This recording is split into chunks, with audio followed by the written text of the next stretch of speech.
किसी ने बड़े कमाल की बात कही है कि जिंदगी में अगर आप कामयाब बनना चाहते हैं तो याद रखिए कि पांव चाहे फिसल जाए, जुबान और नीयत को कभी फिसलने मत देना। नमस्ते दोस्तों, मैं हूं आरजे कार्तिक। एक बड़ी छोटी सी कहानी। एक महात्मा जी की जो एक गांव से दूसरे गांव में जाते थे प्रवचन देने के लिए, एक नगर से दूसरे नगर में जाते थे। उनका खुद का कोई ठिकाना नहीं था, खुद की कोई कुटिया नहीं थी, आश्रम नहीं था। और कई बार उनके मन में विचार आता था कि अपनी कुटिया होती, थोड़ी सी जगह मिल जाती, आश्रम बना लेता, वहीं प्रवचन करता, बार बार इधर उधर जाना नहीं पड़ता। एक दिन उन्हें किसी ने बताया कि एक राज्य का जो महाराज है, राजा साहब हैं, वो बड़े दानवीर हैं, बड़े दिल वाले हैं। जितनी आप उनसे चाहत मांगेंगे, जितना आप उनसे मांगेंगे, जो मांगेंगे वो सब दे देते हैं। उनके बारे में बहुत किस्से प्रसिद्ध है। तो अपने मन में ये चाहत लेकर के कि थोड़ी सी जगह मिल जाएगी, कुटिया बना लूंगा, महात्मा जी वहां पहुंच गए। राजा के दरबार में देखा तो बड़ी भीड़ लगी हुई थी, लंबी लाइन थी, लोग आए हुए थे और जो मांग रहे थे राजा उन्हें दे रहा था। जितना मांग रहे थे उतना दे रहा था। महात्मा जी का नंबर आया तो राजा ने पूछा प्रणाम करके, महात्मा जी बताइए क्या चाहिए।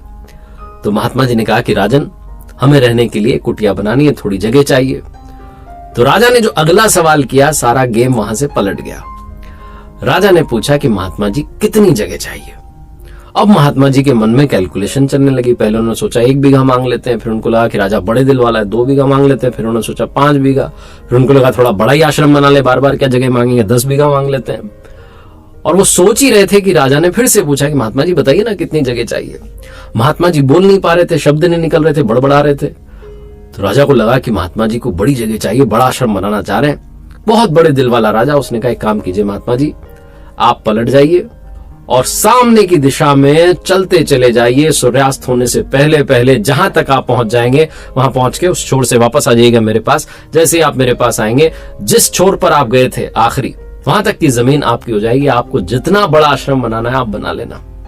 महात्मा जी की खुशी का ठिकाना नहीं था। उन्होंने कहा क्या बात है, राजा ने तो कमाल ही कर दिया। महात्मा जी ने चलना शुरू किया सामने की दिशा में। थोड़ा चले, फिर उनको लगा कि चलेंगे तो थोड़ी कमी जगह आएगी, दौड़ना शुरू करते हैं। दौड़ना शुरू किया, भागना शुरू किया।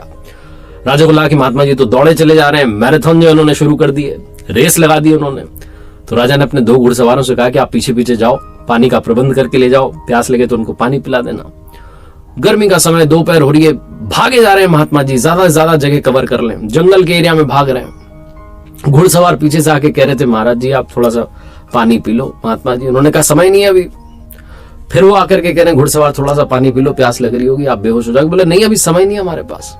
जंगल के एरिया में निकले तो वहां एक झील थी। महात्मा जी को लगा झील भी अपने आश्रम में आनी चाहिए। झील के चक्कर लगाने लगे, ज्यादा से ज्यादा एरिया कवर हो जाए, दौड़े चले जा रहे हैं।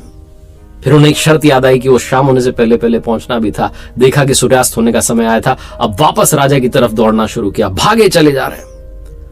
सूरज ढलने से पहले पहले उसके दरबार में पहुंच भी गए, उसके सिंहासन के सामने पहुंच भी गए, लेकिन वहां जाकर के गिर पड़े और ऐसे गिरे कि दोबारा नहीं उठे। महात्मा जी हमेशा के लिए चले गए। ये कहानी महात्मा जी की नहीं है, कहानी आपकी, हमारी। हम में से बहुत सारे लोग दौड़े चले जा रहे हैं, भागे चले जा रहे हैं, पता नहीं हमें और क्या क्या चाहिए। ये जो और चाहिए की तृष्णा है, इसमें हम भूल गए हैं कि जिंदगी सिर्फ दौड़ने भागने का नहीं बल्कि जीने का नाम है।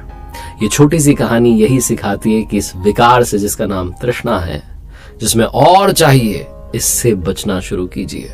एक बार फिर से वही बात जो हमेशा आपसे कहता हूं, कर दिखाओ कुछ ऐसा कि दुनिया करना चाहे आपके जैसा। देखते रहिए हर सोमवार सुबह 9:30 बजे मेरे साथ एक नई कहानी, और हर शुक्रवार सुबह 9:30 बजे लर्निंग सीरीज का एक नया वीडियो।